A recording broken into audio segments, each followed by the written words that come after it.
కొలువు కావాలన్నా మంచి చదువు కావాలన్నా తిప్పల పోవాలన్నా అన్ని తీర్లా కలిసి రావాలన్నా నువ్వే దిక్కు స్వామి అని మొక్కుకుంటారు. అందుకే ఆ ఏడుకొండల ఎంకన్న సన్నిధి ఎప్పుడు చూసినా కిటకిటలాడుతూనే ఉంటది.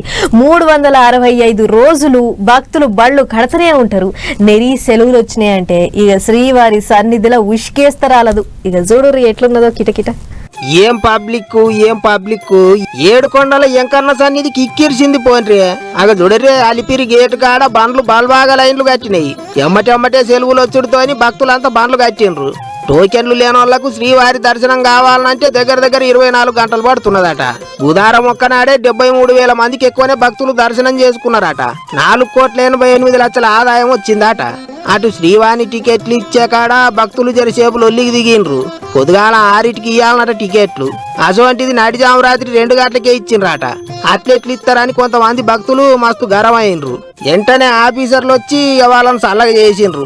ఇంకో దిక్కు వైకుంఠ ఏకాదశి పండుగ వస్తుంది కదా, దాని కొరకు 7 కొండల మీద ఏర్పాట్లు ఘనంగా చేస్తాండ్రు. డిసెంబర్ 30 తారీఖు నుంచి 8వ తారీఖు దాకా వైకుంఠ ద్వార దర్శనం ఉన్నదట.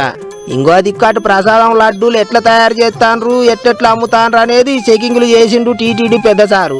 లడ్డూ రుచి ఎట్లున్నది, మంచిగున్నదా లేదా అని భక్తులనే అడిగి తెలుసుకున్నాడు. రష్ పెరిగింది కాబట్టి భక్తులకు అన్న ప్రసాదం మంచినీళ్లు ఎప్పటికప్పుడు అందేటట్టు సౌలతి చేసిండ్రట.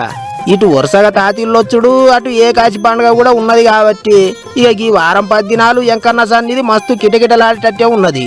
మరి ఇక చిన్న పొలగాళ్ళని వేసుకొని పోయే భక్తులు పెద్ద మనుషులు ముందుగానే జర ఆలోచనలు చేసుకొని పోన్రి.